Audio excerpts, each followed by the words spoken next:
Praise the lord. హల్లెలూయా. సర్వోన్నతుడైన యేసుక్రీస్తు నామంలో మీకందరికీ మా హృదయపూర్వక వందనాలు తెలియజేస్తూ ఉన్నాను.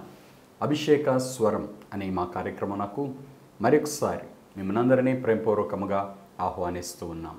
ప్రభునందు ప్రియులారా, మీ అందరూ బాగున్నారా? దేవుని కృపలో మీరు అనుదినము వర్ధిల్లాలి అని మీ అందరి కోసం ప్రార్థన చేస్తూ ఉన్నాం. ప్రియులారా, ప్రతిదినం ఈ కార్యక్రమంలో అందించబడుతున్న సందేశాలు మీరందరూ వీక్షిస్తూ ఆత్మీయంగా బలపరచబడుతున్నారని విశ్వసిస్తున్నా. మీ అందరి కోసం ప్రార్థన చేస్తూ ఉన్నాం. ప్రియులారా, దేవుని యొక్క వాక్యం ఎప్పుడు మనల్ని ఆదరిస్తుంది, మనల్ని బలపరుస్తుంది. దేవుడు తన వాక్యం ద్వారా మనతో మాట్లాడుతూ ఉంటాడు. మీరు ఎప్పుడైనా నేను ఒంటరిని అనిపించినప్పుడు కానీ, మీకు బాధ కలిగినప్పుడు కానీ, మీరు కృంగిపోయినప్పుడు కానీ దేవుని యొక్క వాక్యాన్ని మీరు చదవటం కానీ ప్రారంభిస్తే ఆ ఒంటరితనం అనే భావం పోయి దేవుడు నాకు తోడు ఉన్నాడు, దేవుడు సహాయం చేస్తాడు అనే ధైర్యం వస్తుంది. దేవుడు నాకు తోడున్నాడు అనే ధైర్యం వస్తుంది. ప్రియులారా, క్రైస్తవులు దేవుని పిల్లలు ఒంటరి వాళ్ళు కాదు. వారికి ఎప్పుడూ దేవుడు తోడుగా ఉన్నాడు. ఇమ్మానుయేలు దేవుడు అంటే దేవుడు మనకు తోడు అనే అర్థం. ఎప్పుడు దేవుడు తోడుగా ఉంటాడు మనకి? పగలా రాత్రి, కూర్చున్నప్పుడా, నిలబడినప్పుడా, ప్రయాణం చేసేటప్పుడా, లేక ఇంట్లో ఉన్నప్పుడా, ఏ సమయమందైనా ఏ స్థలమందైనా ఆయన మనకు తోడుగా ఉన్నటువంటి దేవుడు. నిన్నెన్నడూ విడువను, నిన్నెన్నడూ ఎడబాయను అని ఆయన వాగ్దానం చేశాడు. ప్రియులారా, ఈ కార్యక్రమం చూస్తున్న దేవుని బిడ్డలారా, మీకు దేవుడు తోడుగా ఉండాలు, విడిచిపెట్టడు. ఆయన ఎన్నడూ మిమ్మల్ని విడిచిపెట్టాడు. కాబట్టి ప్రియులారా, దేవుడు మీకు సహాయం చేస్తాడు. ధైర్యం తెచ్చుకోండి, విశ్వాసముతో ఉండండి, పట్టుదలతో ప్రార్థన చేయండి. బైబిల్లో కీర్తనకారుడు ఒక మాట చెప్తాడు, దేవా నీ తట్టునకు చూచి నా ఆత్మను ఎత్తికొనుచున్నాను అంటాడు. అంటే తన మనస్సును తను బలపరుచుకుంటున్నాడు. దేవుడున్నాడు, దేవుడు నాకు సహాయం చేస్తాడు, వారు ఆయన తట్టు చూడగా వారికి వెలుగు కలిగినని రాయబడి ఉంటుంది. కాబట్టి ప్రియులారా, మన జీవితంలో మనం ఉన్న దేవునిని కనుగొనటం, ఉన్న దేవునిని తెలుసుకోవటం చాలా ప్రాముఖ్యమైన విషయమై ఉంది. అపోస్తల కార్యముల గ్రంథ ధ్యానాలు మనం ధ్యానిస్తూ వస్తూ ఉన్నాం. ఈరోజు బైబిల్ గ్రంథంలో నుంచి అపోస్తల కార్యము 17వ అధ్యాయం 25వ వచనం నుండి మనం చదువుకుందాం. ప్రియులారా, పౌలు భక్తుడు ఏథెన్స్ వారితోటి మాట్లాడుతూ వారికి సువార్తను ప్రకటిస్తూ ఉన్నాడు. ఏథెన్స్ నిండా అనేక రకాలైన దేవతా విగ్రహాలతో గుడులు కట్టబడి ఉన్నాయి. ఒక్కొక్క దేవునికి ఒక్కొక్క పేరు అన్నట్లుగా వాళ్ళు గుడిని కట్టేసి ఆ పేర్లు కూడా వ్రాసి పెట్టారు. ఏథెన్స్ నిండా అనేక రకాలైన విగ్రహాలు ఉన్నాయి. ఒక దేవుడు అని తెలిస్తే వెంటనే ఏథెన్స్ వారు ఆ దేవునికి విగ్రహం కట్టేస్తారు, అక్కడ పూజలు చేయటం ప్రారంభిస్తారు. అట్లా వారందరినీ ఆరాధిస్తున్నారు. అలాగే ఒక ఖాళీగా ఉన్నటువంటి ఒక బలిపీఠాన్ని కట్టారు. అక్కడ ఆ గుడి దేనికి సాదృశ్యం అంటే తెలియబడని దేవునికి అని వారు రాసుకున్నారు. అంటే ఒకవేళ ఇంతమందిని మేము ఆరాధన చేస్తున్నాం, ఒకవేళ మాకు తెలియక ఏ దేవునిని అయినా మేము మరచిపోయినా, ఏ దేవుణ్ణైనా మేము ఆరాధన చేయకపోయినా ఆ దేవుడు కీడు చేయవచ్చు, లేక మేలు చేసే దేవుడు ఏమో, ఆయన వలన మేలు పొందటానికి, ఆయన వలన కీడు పొందకుండా ఉండటానికి ఆ దేవునికి కూడా మేము ఒక బలిపీఠం కట్టాము. అంటే వారి మనస్సులో ఎంతమంది దేవతలు, విగ్రహాలు, గుడులు ఉన్నప్పటికీ కూడా ఒక ఖాళీ ప్లేస్ అనేది ఒకటి ఉంది వాళ్ళకి. అది ఎవరికి అంటే తెలియబడని దేవునికి. అంటే ఎవరైతే మేలు చేస్తారో లేక ఎవరైతే కీడు చేస్తారో ఆయన ఆరాధించట్లేదని ఆ భయముతోటి వారు ఒక ప్లేస్ని అలా పెట్టేసుకున్నారు. ఆ గ్రామంలో పెట్టేశారు, వారి మనస్సులో కూడా అలా ఖాళీగా పెట్టేశారు. ఇప్పుడు పౌలు ఏథెన్స్ వారితోటి మాట్లాడుతూ చెప్తున్న మాట అది, తెలియబడని దేవునికి అని మీరు ఏ బలిపీఠం అయితే పెట్టారో, మీరు తెలియక దేని యందు భక్తి కలిగి ఉన్నారో దాన్ని నేను మీకు తెలియపరుస్తూ ఉన్నాను అని పౌలు భక్తుడు మాట్లాడుతూ ఇక దేవుని యొక్క సృష్టి కార్యాలు బలమును గురించి మాట్లాడుతున్నాడు. 24వ వచనం, జగత్తును అందలి సమస్తమును నిర్మించిన దేవుడు తానే ఆకాశమునకును భూమికిని ప్రభువై ఉన్నందున హస్తకృతములైన ఆలయములలో నివసింపడు. 25వ వచనం. ఆయన అందరికిని జీవమును ఊపిరిని సమస్తమును దయచేయవాడు గనుక తనకు ఏదైనాను కొదువై ఉన్నట్టు మనుషుల చేతులతో సేవింపబడువాడు కాడు. చూడండి, దేవునికి ఏది అవసరం, దేవుడు ఏమై ఉన్నాడు అనే విషయాన్ని పౌలు భక్తుడు ఇక్కడ మాట్లాడుతూ ఉన్నాడు. జగత్తు అంటే ఈ భూమి అంతటిని, భూమికి ఉన్న మరొక పేరే జగత్తు.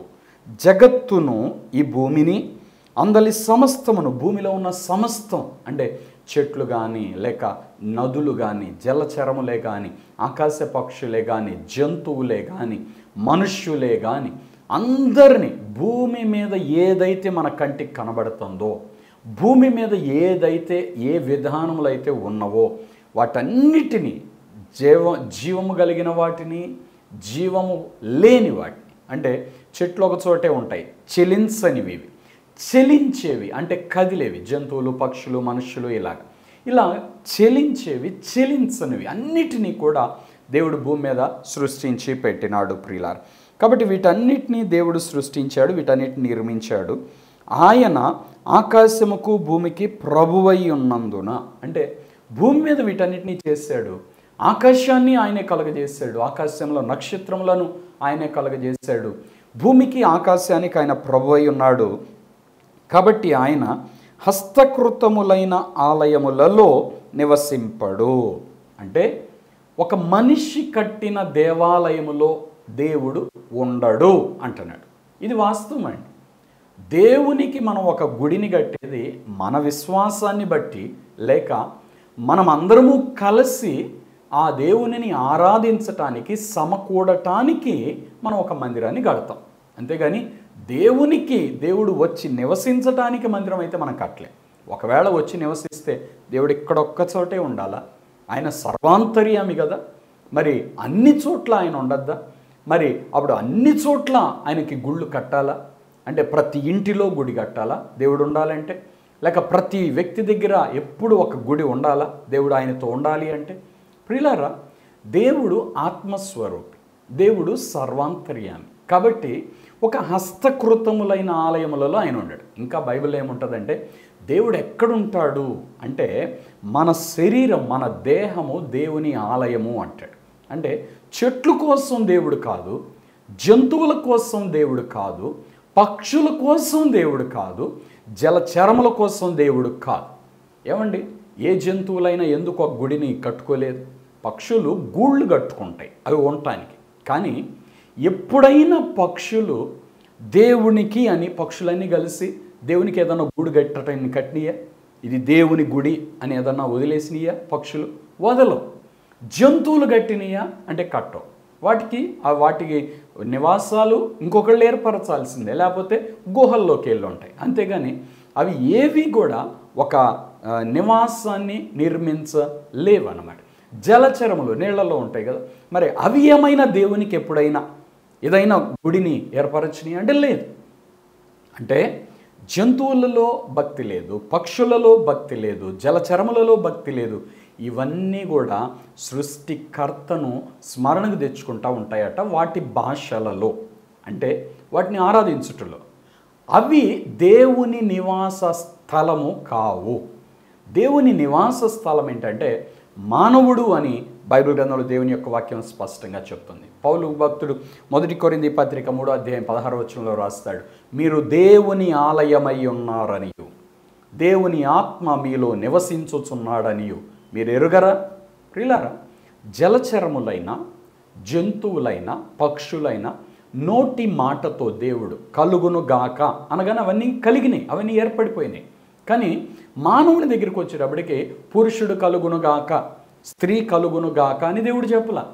నేల మట్టితో నేల నుండి మట్టిని తీసుకొని ఆయన చేతులతో ఒక రూపాన్ని ఏర్పరచి, ఆ రూపం ఆయన రూపమని బైబిల్ గ్రంథంలో వ్రాయబడుతుంది. అంత మాత్రం చేత మట్టి ముద్ద బ్రతకలేదు. అప్పుడు నాసికారణరులు అంటే మన ముక్కులో అంట దేవుడు జీవవాయువుని ఊదాడట. ఆయన ఊదిన ఆయన ఊపిరి మనలోనికి వచ్చింది. అప్పుడు మనము బ్రతికాం, జీవ ఆత్మగా మారాం. దేవుడు ఊదిన ఆ ఊపిరియే దేవుని ఆత్మ. ఆ ఆత్మ మనలో ఉంది, అందుకే మనం బ్రతకగలిగాం. అందుకే బైబిల్ ఒక మాట ఉంటుంది, నరుని ఆత్మ యెహోవా పెట్టిన దీపము అంటాడు. అంటే దీపం వెలిగించాడు దేవుడు. మనలో అనేక మంది కూడా మన ఆత్మను దీపము అని ఒప్పుకుంటారు అన్నమాట. మనలో ఉన్న ఆత్మ దీపం, ఒక వెలుగు మన ఆత్మ, ఒక జ్యోతి మన ఆత్మ. కాబట్టి ప్రియులారా, ఈ ఆత్మను వెలిగించిన దేవుడు మానవుడు దేవునిని జ్ఞాపకం చేసుకోవాలని కోరాడు, కృతజ్ఞత కలిగి ఉండాలని కోరాడు, స్తుతించాలని కోరాడు. అందుకనే పౌలు భక్తుడు అవన్నీ ఇక్కడ ఒక్కొక్కటి వారితో మాట్లాడుతూ ఉన్నాడు. ప్రియుల, ఆయన భూమికి ఆకాశానికి ప్రభు అయి ఉన్నాడు కాబట్టి భూమి మీద ఒక గుడి కట్టమని ఆయన చెప్పాడు. ఆకాశంలో కట్టగలరా గుడిని? ఆకాశంలో ఎవరు కట్టలేరు కదా. శూన్యంలో ఎవరైనా గుడిని కట్టగలరా? అంతరిక్షంలో కట్టలేరు కదా. మరి భూమి మీద మాత్రమే మనం గుడి కడితే దేవుడు భూమికి మాత్రమే ప్రభువా? ఆకాశానికి ఆయన ప్రభువు కాదా? మరి అంతరిక్షమునకు ఆయన ప్రభువు కాదా? సముద్రమునకు ఆయన ప్రభువు కాదా? నదులకు ఆయన ప్రభువు కాదా? సముద్రములో ఎందుకు గుడి కట్టరు? నదుల్లో ఎందుకు గుడి కట్టరు? ఇప్పుడు ఇలా చూడండి, మనం కొంచెం ఆలోచిస్తే భూమి మీద మాత్రమే దేవుడా? భూమి దాటితే ఇక దేవుడు లేడా? లేక దేవుడు ఎక్కడ ఉంటాడో తెలియదా? దేవుని అడ్రస్ లేదా? అందుకే పౌలు భక్తుడు వారితో మాట్లాడుతున్నాడు, హస్తకృతములైన ఆలయములలో నివసించేవాడు కాదు దేవుడు.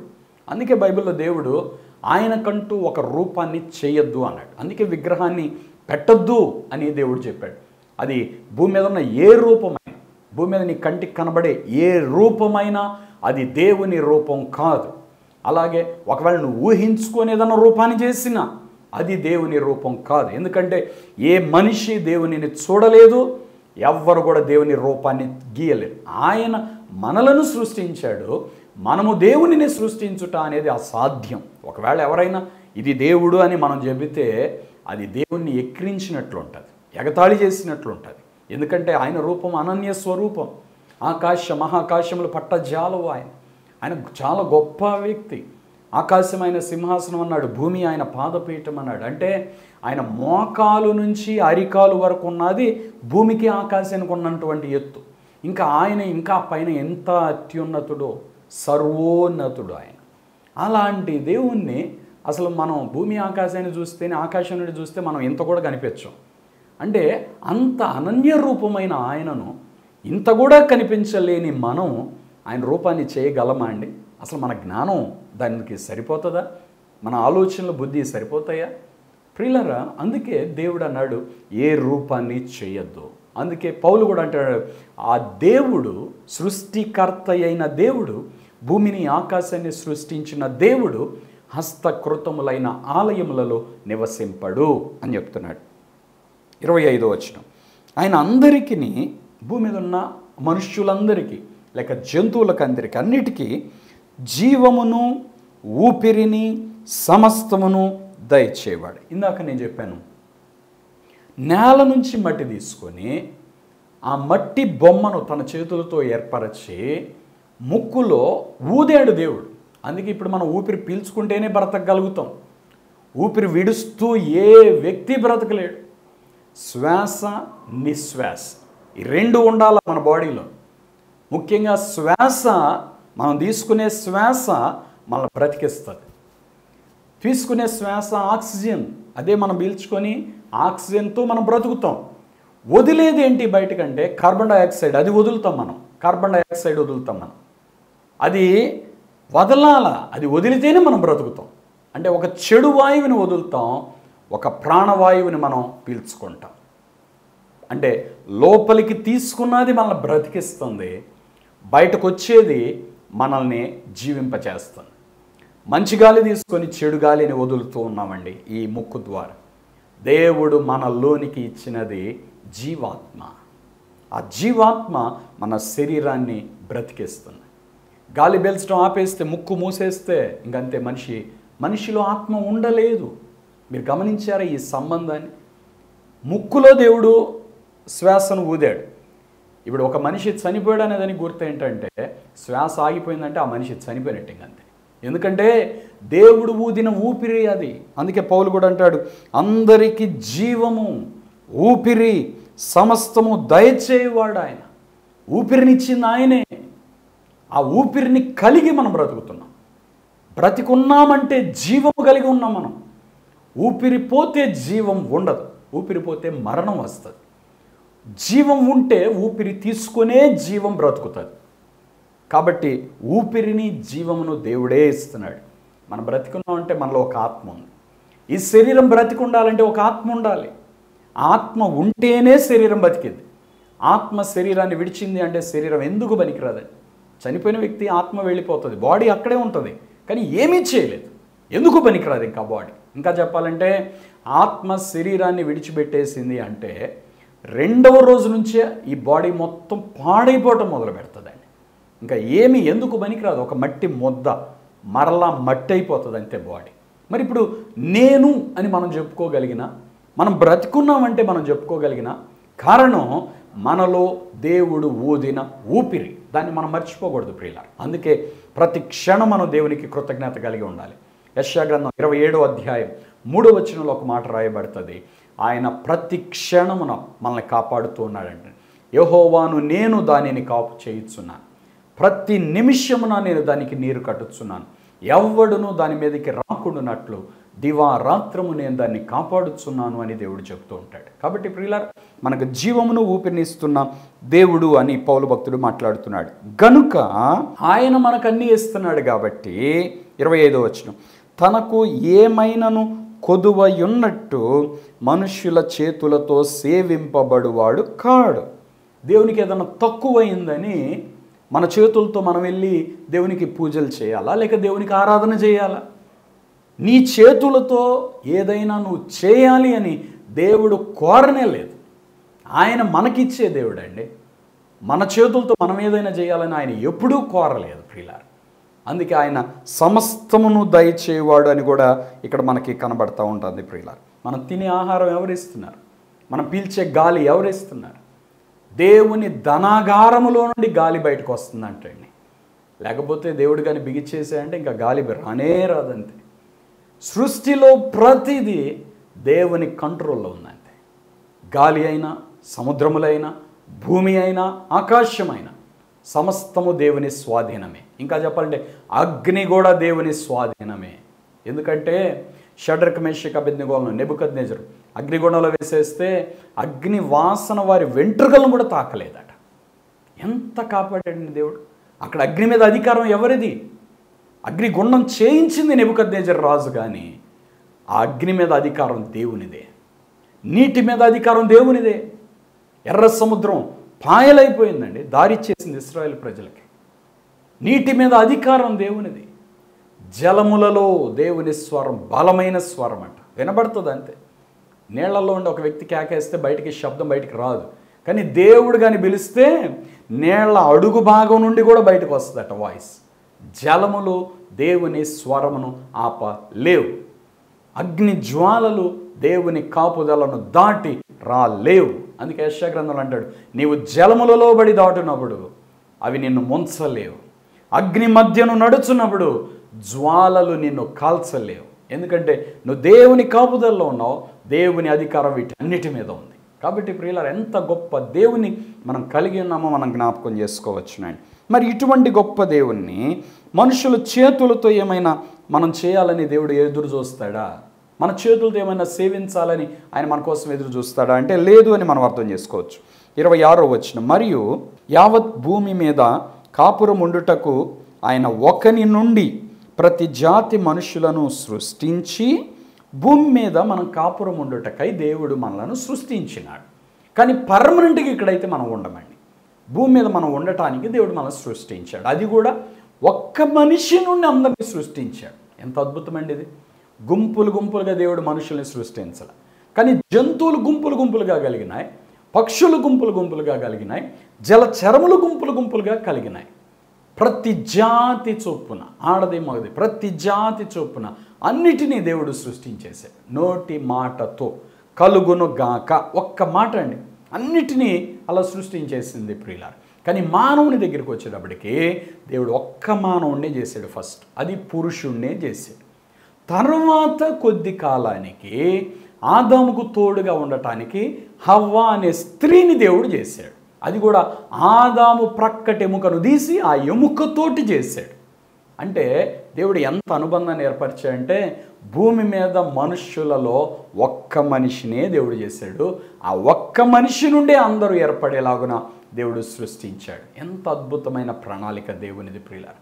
ఆదాము ఒంటరిగా ఉండటం మంచిది కాదు అనుకొని అప్పుడు హవ్వను తోడుగా దేవుడు దయచేసినాడు ప్రియులారా.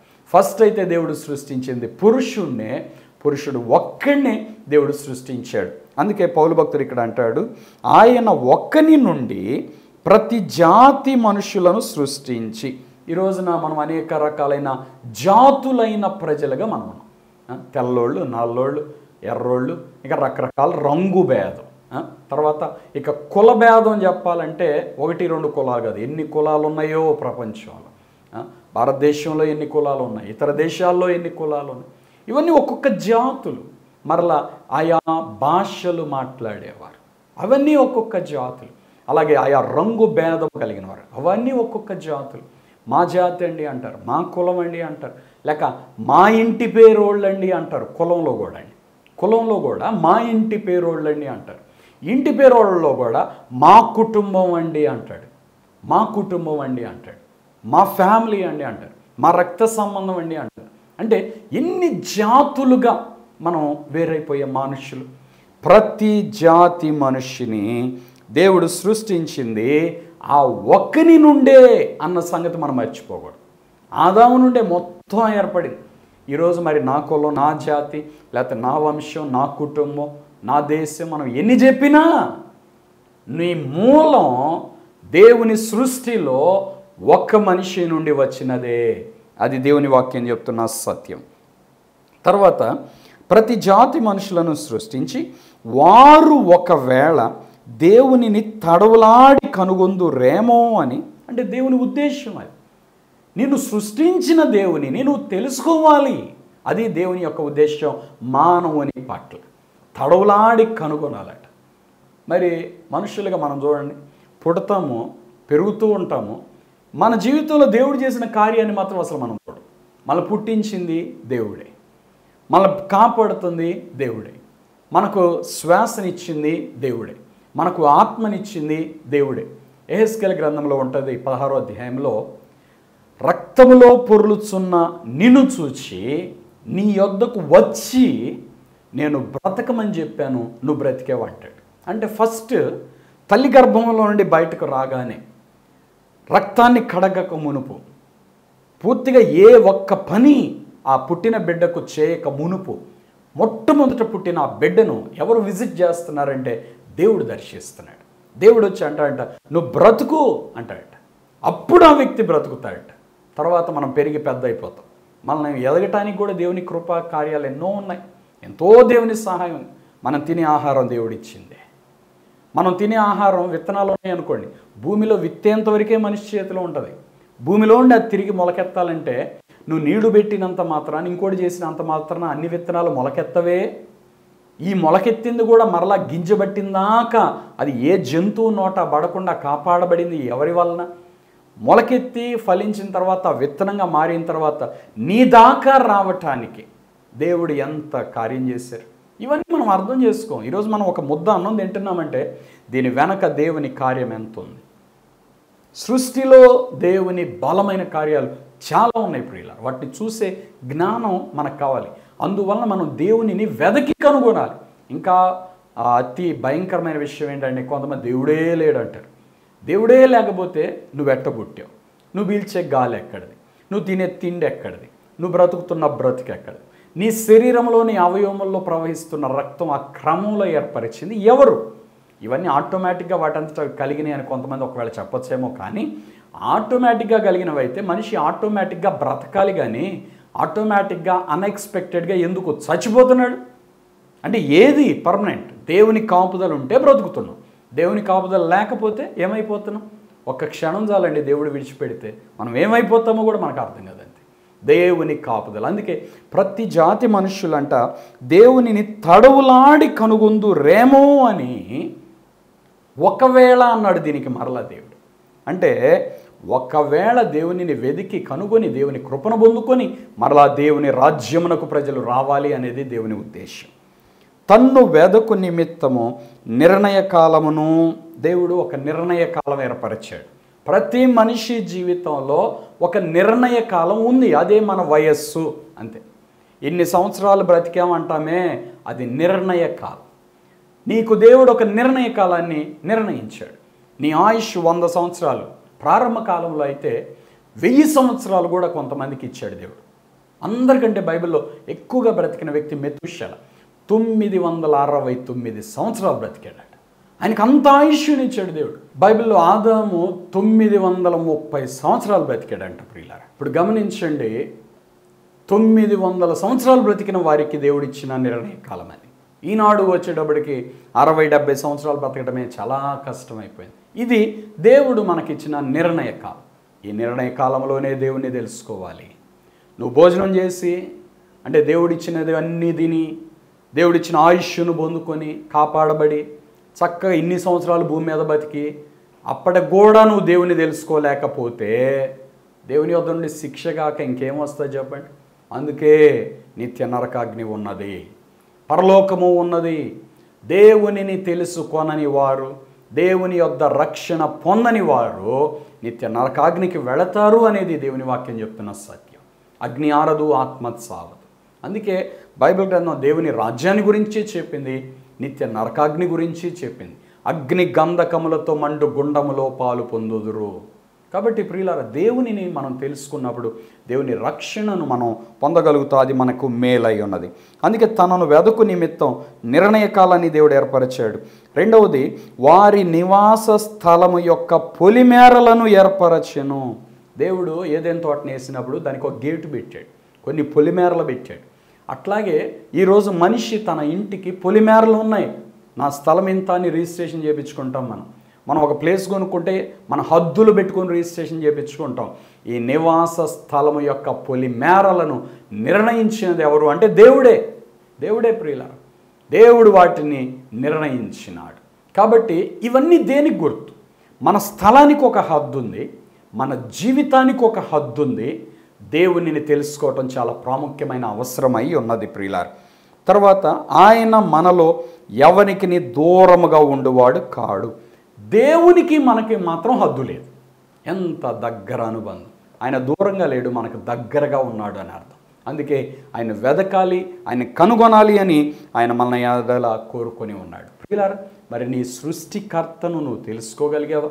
నిన్ను కాపాడుతున్న దేవుడు, నిన్ను పుట్టించిన దేవుడు, నిన్ను బ్రతికించిన దేవుడు, నిన్ను పోషించిన దేవుడు ఆయన మనం మర్చిపోకూడదు, ఆయన మనం విడిచిపెట్టకూడదు. కాబట్టి ప్రియులారా, దేవుని జ్ఞాపకం చేసుకొని, దేవుని ఎడల కృతజ్ఞత కలిగి, దేవుని చేసిన మేలన్నిటినీ జ్ఞాపకం చేసుకొని, ప్రభువా నా జీవితాన్ని బట్టి నీకు స్తోత్రం, నా కుటుంబాన్ని బట్టి స్తోత్రం, నా ఇంటిని బట్టి స్తోత్రం, నన్ను పోషించినందుకు స్తోత్రం, ఇలా దేవుడు చేసిన మేలన్నీ జ్ఞాపకం చేసుకొని మనం దేవుని స్తుతించవలసిన వారమై ఉన్నాం. దేవునిని వెదకాలి, దేవునిని కనుగొనాలి, దేవుని పట్ల మనం కృతజ్ఞత కలిగి ఉండాలి ప్రియులారా. ఇది దేవుడు మన యొద్దండి కోరుతున్న విషయమై ఉన్నది ప్రియులారా. కాబట్టి దేవుని వెదికి, దేవుని కనుగొని, దేవునిలో ఆనందించుటకై దేవుడు ఈరోజు మనతో ఈ వాక్యం ద్వారా కొన్ని విషయాలు నేర్పిస్తూ ఉన్నారు. ప్రార్థన చేసుకుందాం.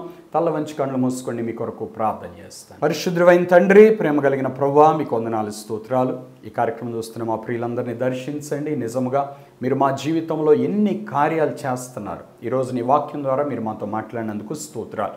ఈ కార్యక్రమం చూస్తున్న మా ప్రియులందరినీ దర్శించండి. నువ్వెంత దగ్గరగా ఉన్నావు, నువ్వు మాకెంత తోడుగా ఉన్నావు, మా జీవితంలో ఎన్ని కార్యాలు చేస్తున్నావు. నువ్వు లేకపోతే మా జీవితంలో మేము ఏమీ లేము అన్నది మేము అర్థం చేసుకోవటానికి కృప దయచేయండి తండ్రి. మా ప్రియులందరినీ దర్శించండి.